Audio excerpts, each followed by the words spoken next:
Hey, good morning. I love that somebody just said greeting Earthlings. Welcome, welcome. It is a Thursday morning. We've got a great group of people. I see the people are still flowing in for a great conversation as we talk today about navigating the buyer commission changes with your proper rate partner. Felt like this was such a timely conversation to be having right now. We know there's a lot of movement and change and things happening in our market and how we are handling working with our sellers, but also a lot of changes and new conversations that we're starting to have with our buyers. And, as part of coaching and training, we hope that many of you out there have had the opportunity to participate in live roundtables that Kevin Ryans from the coaching and training group has been doing. They've been really valuable, helping you get comfortable with a lot of the commission conversations, how to approach our sellers and how to approach our buyers. And we know that this is a really big component of it. So today, what we want to really kind of be talking about, which we think is so critical, is learning how the changes from the NAR settlement are impacting our real life lending scenarios, right? Because that is a pretty big impact when we're working with our buyers and we're talking about our compensation when we're representing those buyers. We also want to talk about understanding the commission payout options for our buyers and how your loan officers can actually assist with structuring these programs. And this, to me, is what blew me away, is that I want to make sure that all of you that are working out there with buyers right now, that you have every tool in your toolbox, that you have the ability to make sure that you can sit down with your buyer and put them in a position to be really successful. And that includes figuring out the way that they can finance or incorporate your compensation if need be. And then I think it's also about talking about the importance of having the right partner when it comes to the loan officer that you're using. And we're going to talk a little bit about it today, but don't make any assumptions that every loan officer out there is thinking about you as the buyer broker and making sure that you're going to be getting paid, right? But if you are working with a loan officer that you do have a relationship with and have done a lot of deals with, that is a conversation that you can be having and say, let's work on a strategy together as, things are changing for, buyers and the way commissions are going to be paid out potentially moving forward. So we thought it really timely to have this conversation. I'm very excited to have two very skilled individuals on this call with me today from Proper Rate. Michael Gambatese. I have known Michael. He's here. Say hello, Michael. Mike. Hello, hello.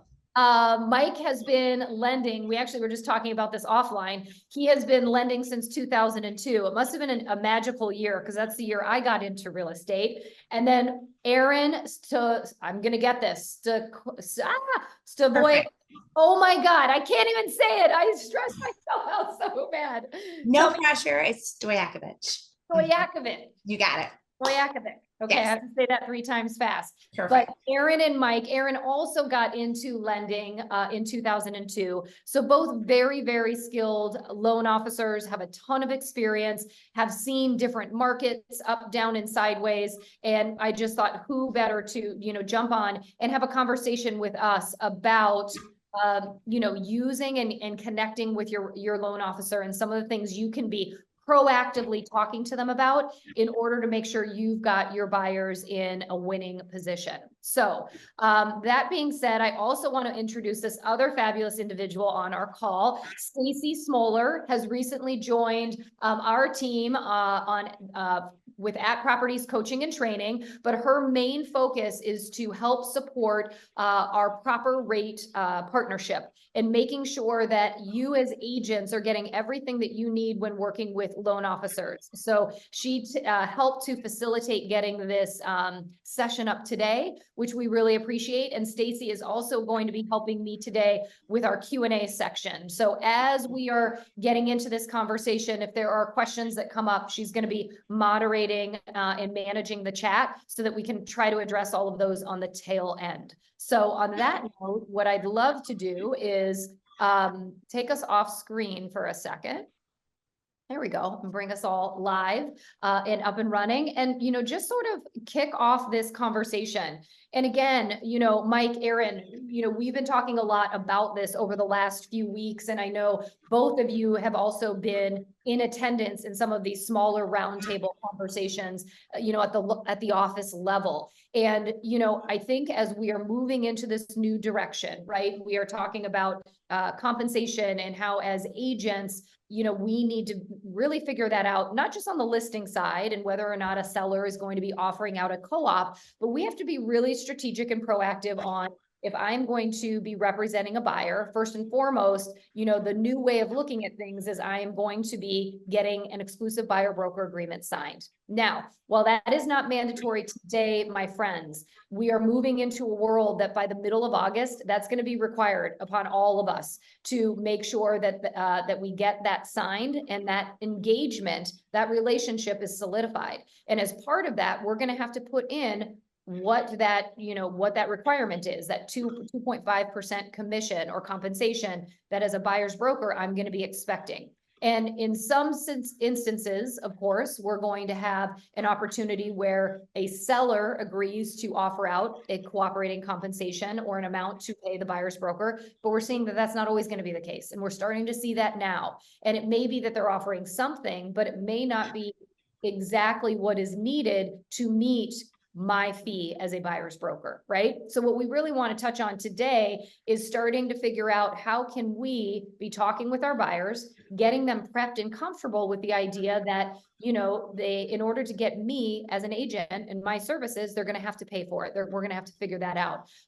We all talked about collectively getting way in front of that conversation and having that be at the front end of getting them into a car, having them see a house is going to be our best bet, right? So Mike, I'm going to kind of kick off with you. I know you've been doing this, and actually you've already started seeing some real life scenarios that you've encountered where these changes from the NAR settlement have led you to have to really kind of incorporate buyer's compensation into the loan. So you kick it off for us today, and why don't you share with us some of the things that you're seeing is kind of happening in practice right now. Yeah, happy to share that. Thanks for having me, by the way. Hello. So we just had our first closing actually last week where the buyer had to pay a portion of their broker's compensation. So in this particular instance, the buyer had to come to the closing table with 0.25% of the 2.5% commission. Okay.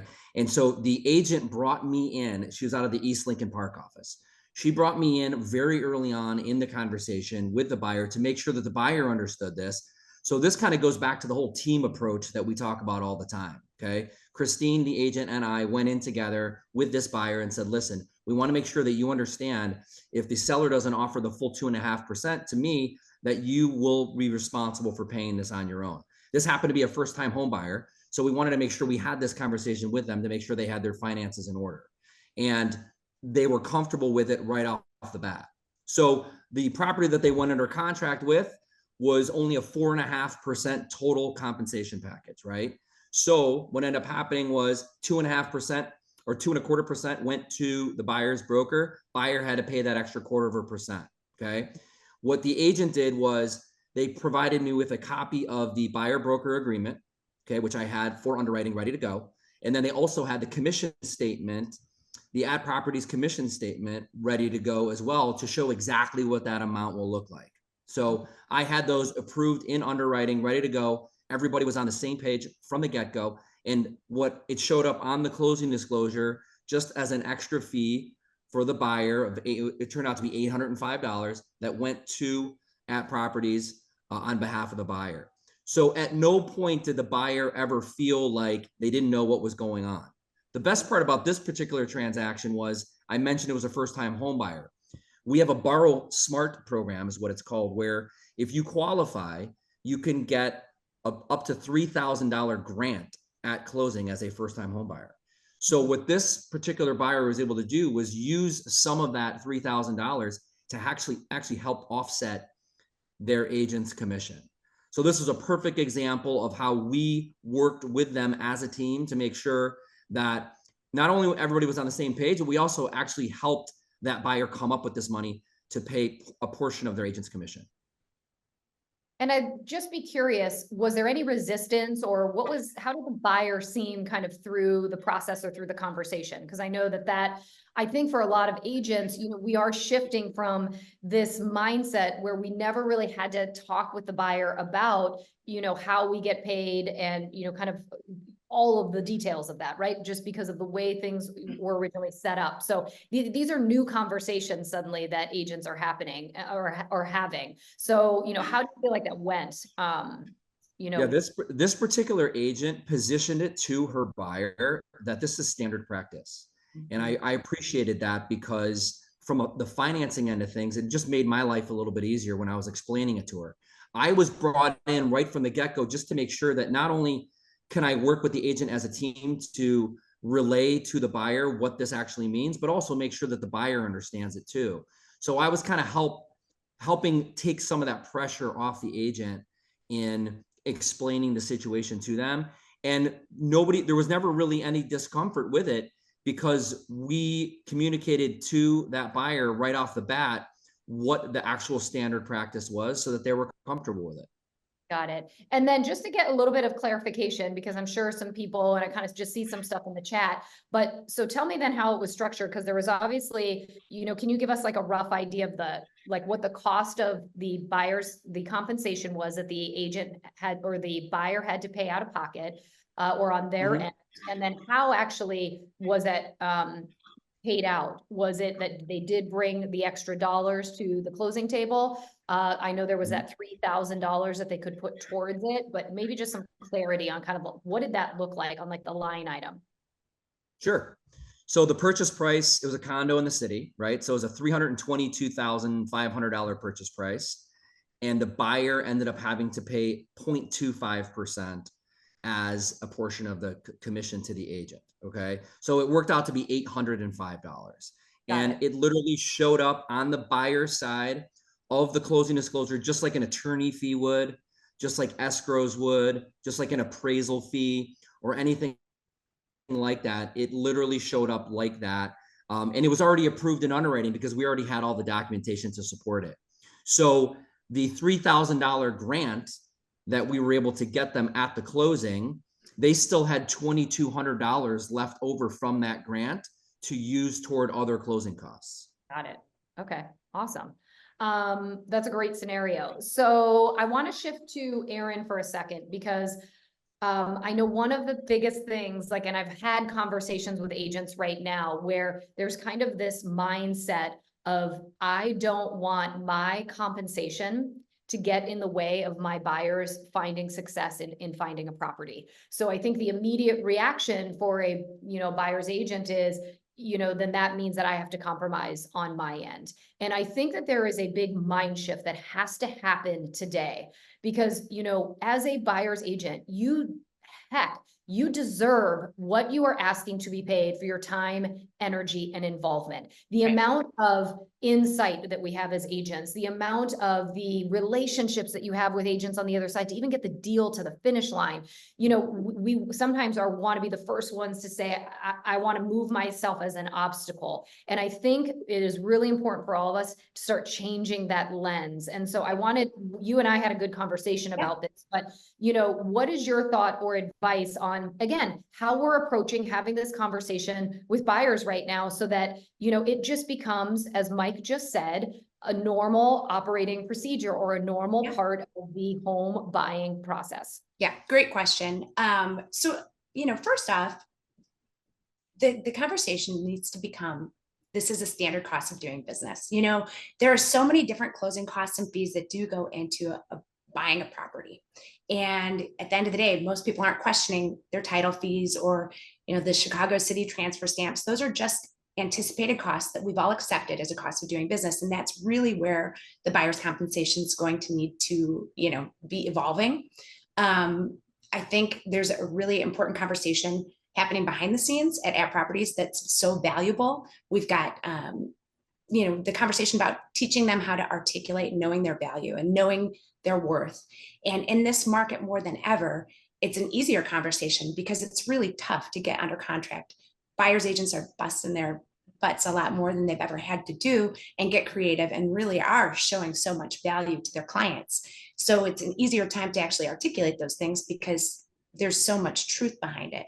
And it's really important for buyer's agents to step away from other emotions associated with that compensation, like fear or guilt, or, anticipating that there will be backlash, and detach from that emotion and lean into knowing your worth and really a strong belief in what you do and a belief in what you're selling and what you bring to the table. Secondly, in that conversation and in that strategy, my recommendation is to bring in your loan officer, bring in your lending partner from Proper Rate early in the game, bring them into the conversation as soon as you can, because there's nobody on earth that is a bigger cheerleader of an @properties buyer agent than a Proper Rate loan officer. We are your biggest advocates out there. There's nobody who's more supportive and more vested in your success than we are. And we're behind the scenes with you, and conversations like this, learning what your strategies are, learning what your fears are, what you're worried about.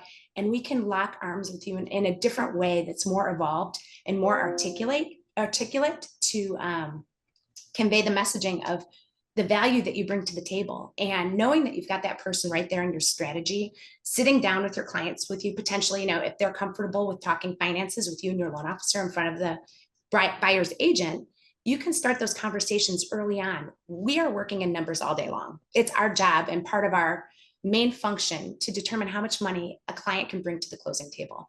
And while they might think it's a black and white conversation, there's a lot of areas of gray that we can kind of help them uncover through how we can structure the loan, through creative programs and processes like Mike has just said about the Borrow Smart. So it's really, if you're not comfortable with those conversations about cash to close and how much money they're going to have to bring to the table and all those things, bring us in really early on and have us sit down with your clients so that we can convey to them the possibilities that they've got to navigate this transaction with you together. And then, as far as the rest of it goes, it's just really an important conversation to have as a team and just making that a standard part of your strategy if you feel like you're going to need to be in that situation, where you're selling your compensation up front.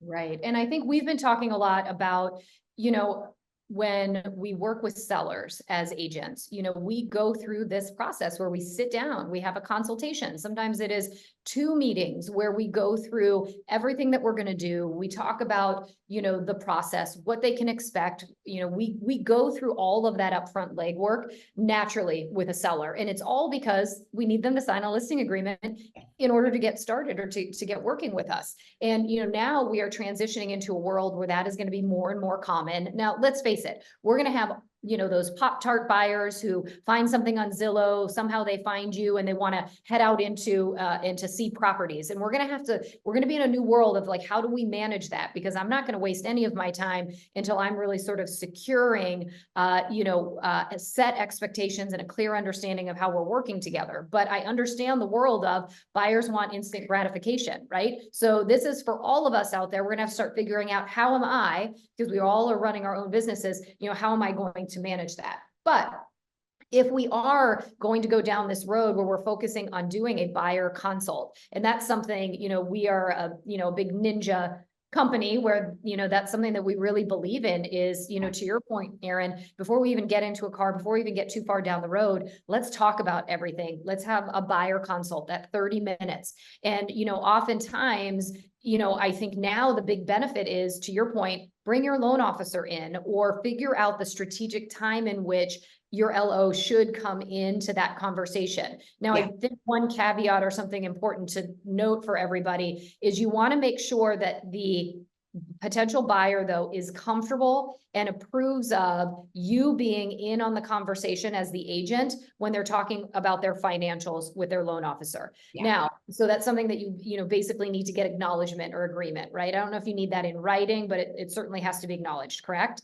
But even if they're like, I really want to keep some of the financial, and I think most would be fine with it, but if for some reason they want to keep the financials, more with their loan officer on the personal side, you still can have kind of a general high level conversation to set the tone. So either way, getting your loan officer in early. And what I liked and what I had heard last week in a conversation that I was in is, there are so many costs to buying a property. Let's face it. They have to pay for an appraisal. There's title insurance. There's all of these different things that basically are included in whether or not somebody can afford to buy a home. And so I think as agents, we also need to get comfortable with the fact that we are just one line item now that needs to be considered and integrated into the overall conversation and get ourselves kind of out of the way of feeling, again, bad or that we are a roadblock. And what I loved is talking with you and Mike and so many of the LOs at Proper Rate. There's a ton of different scenarios going on right now and a lot of different ways that you all can help solve for them. So I just think that's, so critically important to know.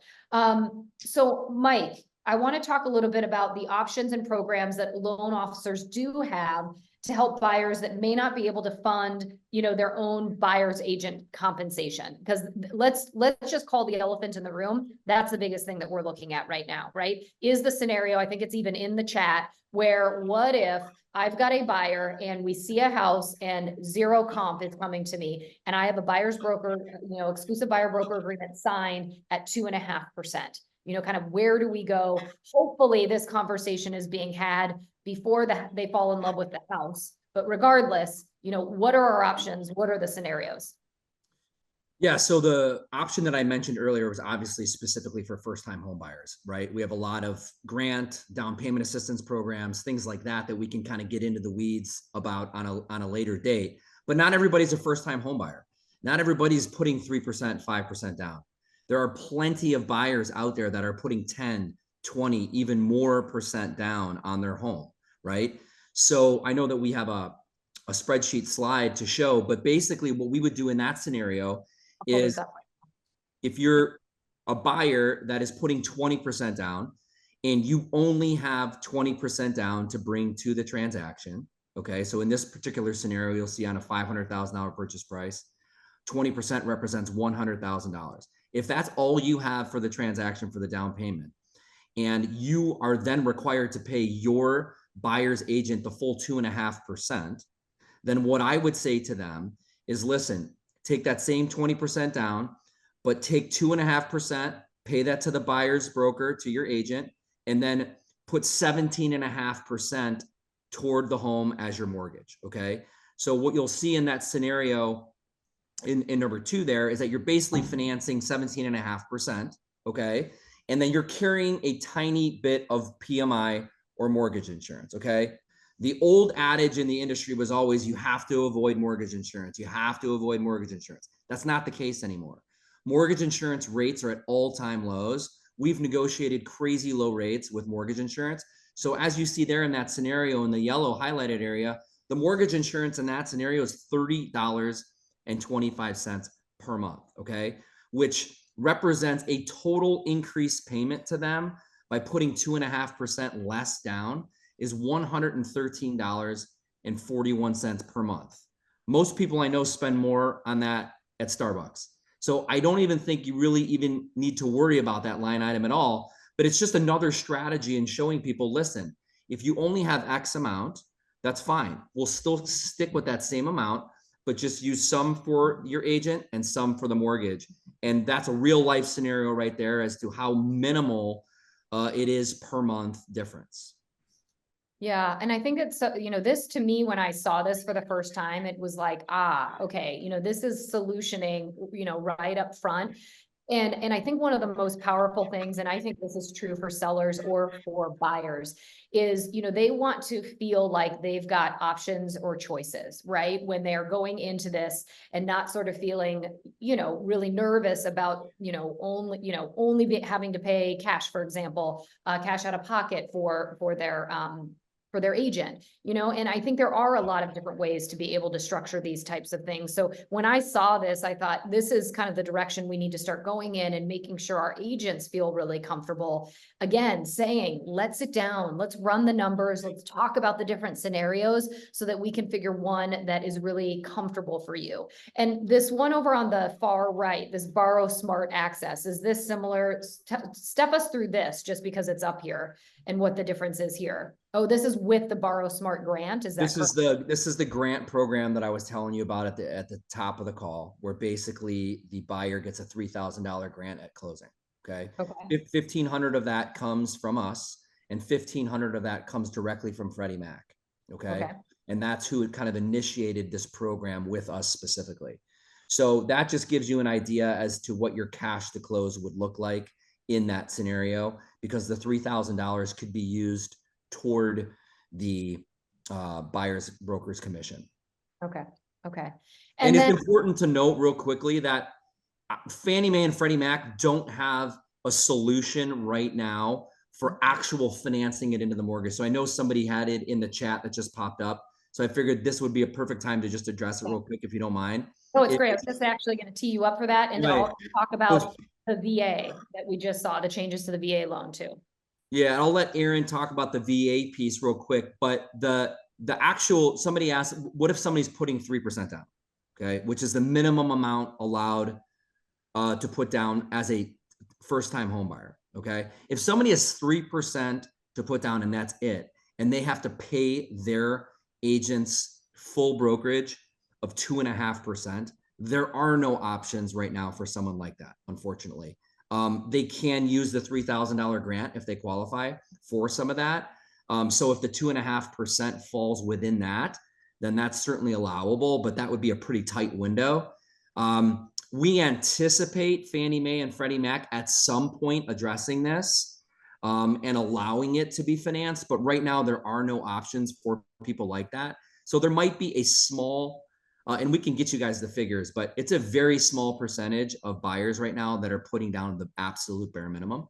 But I'll let Aaron talk about the VA piece, because they've actually come out with some new guidelines. Sure. So in regards to VA financing, a VA buyer does not have to put down any money. It's a 0% down payment loan.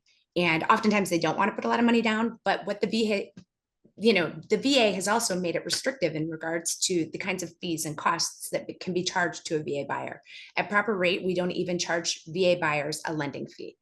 So there are certain fees that they just are not allowed to pay. And it was anticipated that the buyer's commission was going to be one of those also ineligible fees. But the VA has come out and said, yes, we will allow buyer's commission to be an allowable fee that is paid for by the buyer, or, in cooperation with the buyer.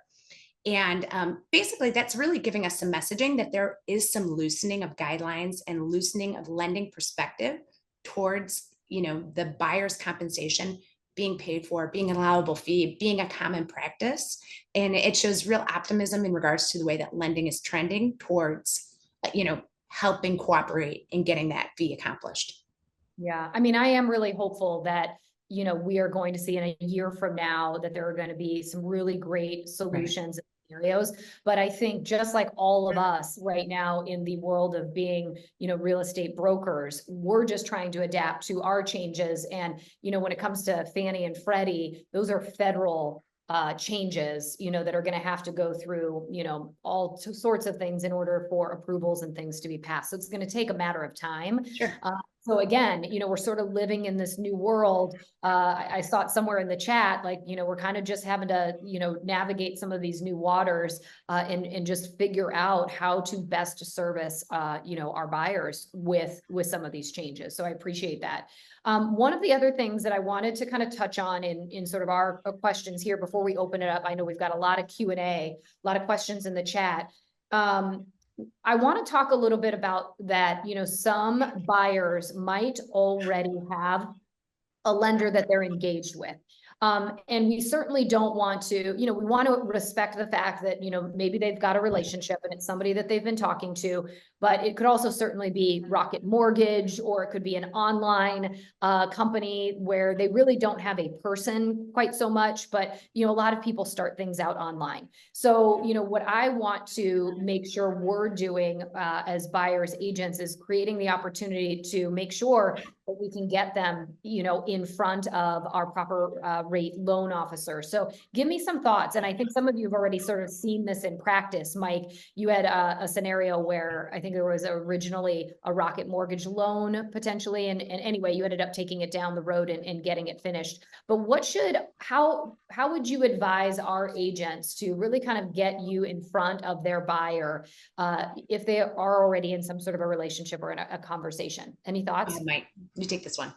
Yeah, it's what we like to call basically a second look, right? If somebody comes to their agent and says, listen, I'm already pre-approved by Rocket Mortgage. Okay. I specifically know handfuls of agents on the list side that won't even take pre-approvals from online lenders, especially in this market. When you have your pick of the litter of different offers, you're more inclined to take an offer from a lender that you trust and that you know.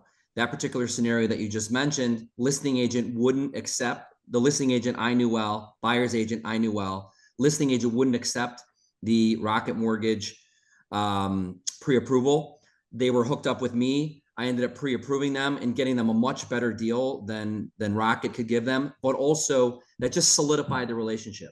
It was at Properties, buyer's broker, at Properties, list agent, me as the team kind of solidified the whole deal. And that just made everybody feel more comfortable. The deal was actually going to close. And this particular buyer might not even had the best offer.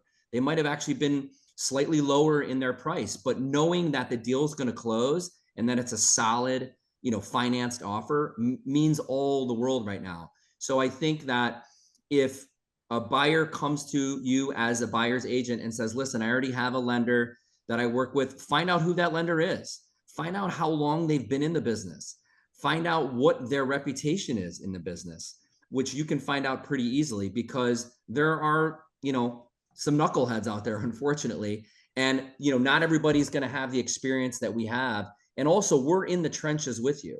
We're at every sales meeting. We're running all these training calls with you guys. We speak your language. We know exactly what you're dealing with on a daily basis. And most lenders are not. Most lenders are not coming up with solutions and helping the actual buyer's agent close that deal. Most lenders aren't contacting the listing agent and saying, here's this buyer. This buyer's amazing. I've already run their income. I have their assets, their credit. They're already approved in underwriting. We might even have an appraisal waiver already. So all we literally are waiting on is title. So this buyer might be just as good as cash.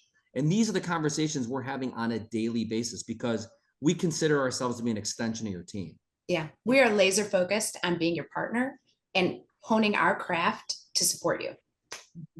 Well, I think the biggest aha for me and why I wanted this call, so quickly and desperately to, to start having agents think about this is, you can't assume that a lender is really going to care about you. If you do not have a relationship with them and they're sitting down and they're talking with the buyer, their focus is the buyer is their client, right? But when you're working with a lender who, a loan officer that is aligned with you, you work as a team, but they're also going to be helping to reinforce why you're worth it, why your expertise, why your relationships, in the, area or the market that you're in are so critical. They can talk about the success of how many times, you were able to come out as a winning bid in a multiple offer scenario, so I just thought right now as a buyer's agent, when I'm out there, I want all the help that I can get to make sure that I not only service my clients during this kind of transitional period, but that I feel confident that I'm going to be able to, receive the compensation that I deserve, knowing what I offer. And so I encourage all of you to just start thinking about how am I aligning my loan officer relationship with that beginning conversation with my buyers? And, just making sure that you're on the same page and that you start really looking into what are the scenarios. Because I will tell you, Mike and Aaron, you can probably agree, in 30 days, there's probably going to be a different program that suddenly is out and available that might work in favor of people's buyers. So, having somebody who's at the pulse, and you're right, proper rate, you are in all of our calls. And I would, again, be mindful that not every loan officer is maybe watching the lawsuit conversations as closely as I think we are, as a big team. And that's impactful to all of us who are practicing agents out there right now. So I think what I would like is, Stacy, I'm hoping that you've been manning this very active chat. And Yes. you maybe have some questions that you've collected that we can throw out to Mike and to Aaron. I think it'd be a perfect time. Yeah. Thank you for all the great questions. So I'm gonna kind of skip around a little bit. First, Mike, we got a lot of questions about the grant program, and people would like to know generally how someone qualifies for that. What is it based upon? If you could touch on that first. Yeah. And we will also send out all these materials for you guys. And Aaron and I, we could actually co-brand these materials for you with our information and your information as the agent, so that you can go out and give these to your buyers. And they're awesome, really well done pieces that explain the program to everybody. So basically, the Borrow Smart program that I mentioned earlier, it is income based, okay? So you can't have somebody that's a first-time home buyer making $200,000 a year that's going to expect to qualify for this grant, okay? Generally speaking, about $133,000 in household income is about the limit, okay? And that's per zip code. So it's also zip code based as well. But the good news is that the majority of the Chicagoland area is included in this demographic. So I'm closing these on a daily basis on condos in the city and single family homes in Geneva. So, and anywhere in between. So definitely have your first time home buyer. And what we call a first time home buyer is anybody who hasn't had a mortgage or owned a home in the last 3 years. So I have people right now that sold their home 4 years ago that have been renting for the last 4 years, and we still consider them a first-time home buyer. So there's nuances there that we can get into as well. But it's an awesome program. And as I mentioned earlier, it's a true grant. It's not to be paid back at any point. All the buyer has to do as a requirement is go through a little bit of home buyer counseling, which is a phone call they have to make. It's like 10, 15 minutes long, no big deal. And then it shows up as a grant at closing. Like I said, $1,500 from us, proper rate, and $1,500 from Freddie Mac.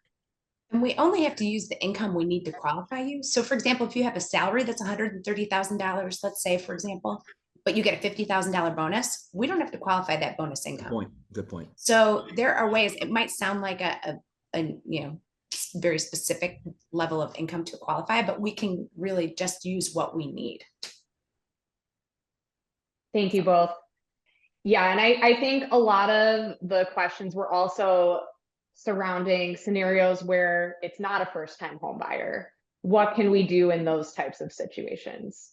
Yeah, so that's going to be more of the creative financing that Mike was talking about before, of really looking at their scenario, what they've got available to them. Are they selling something? What are we working into that situation in regards to their total cash to close, and getting really comfortable.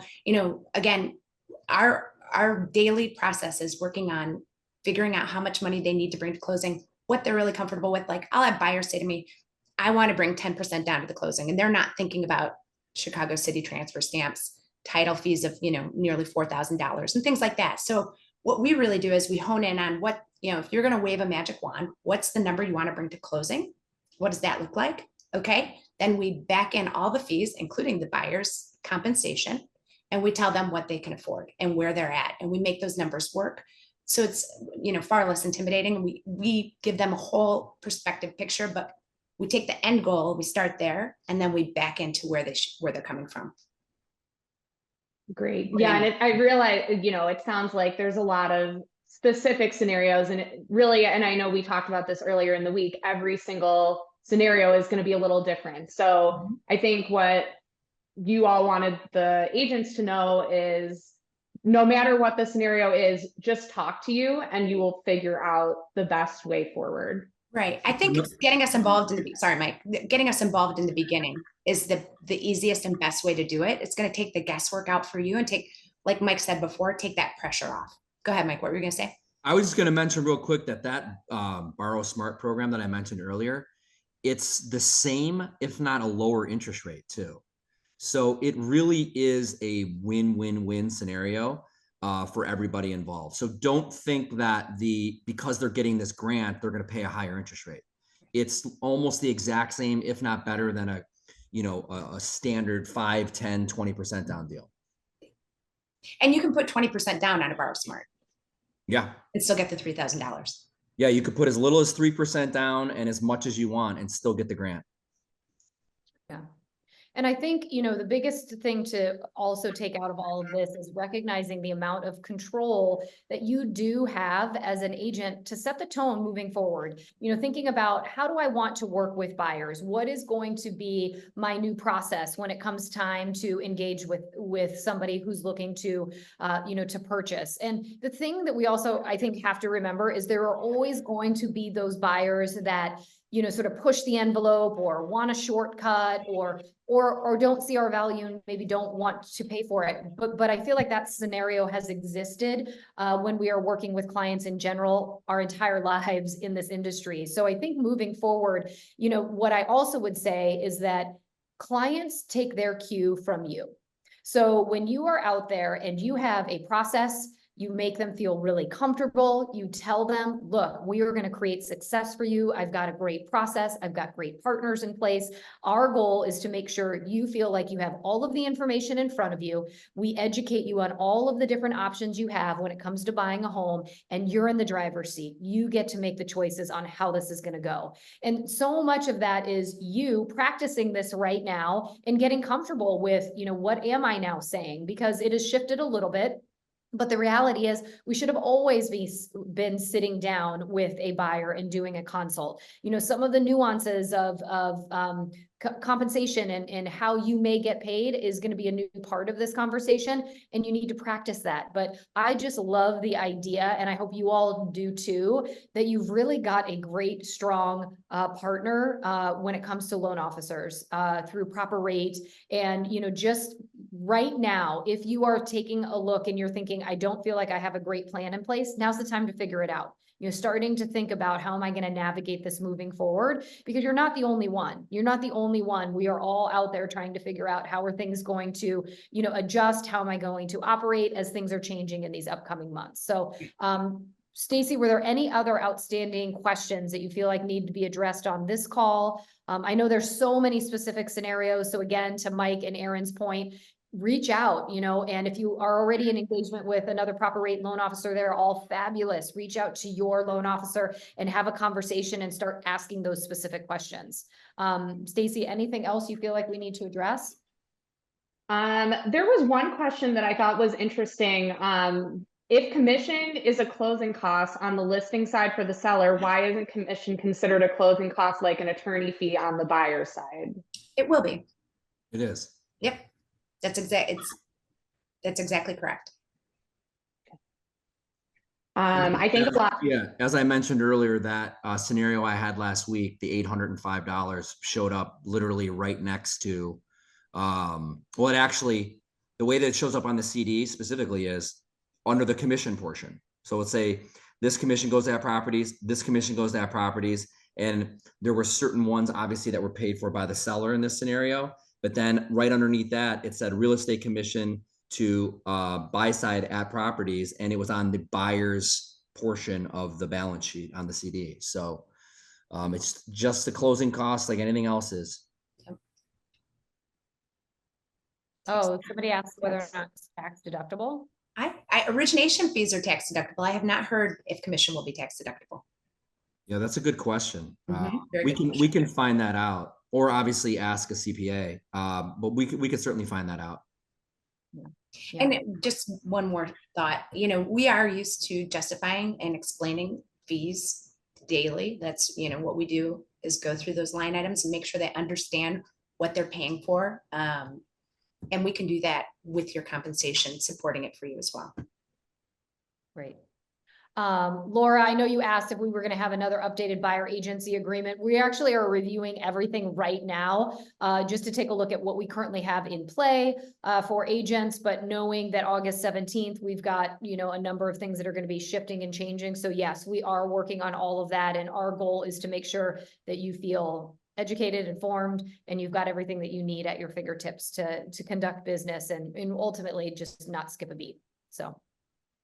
And we will, just to wrap, we will send out the spreadsheet that we showed you on today's call. If there's any additional information, Mike or Aaron, that you think would be valuable, we'll incorporate that also. And then feel free again to either reach out to Aaron and Mike or your loan officer. They can customize this sheet. There's all sorts of things that they can do to help you, again, get comfortable when you're sitting down and having presentations and conversations with your buyers. All righty. Yep, perfect. All right. On that note, everybody make it a great day. We thank you for jumping on this call, and we'll send all of that follow-up information, and a copy of this recording will be available probably by tomorrow.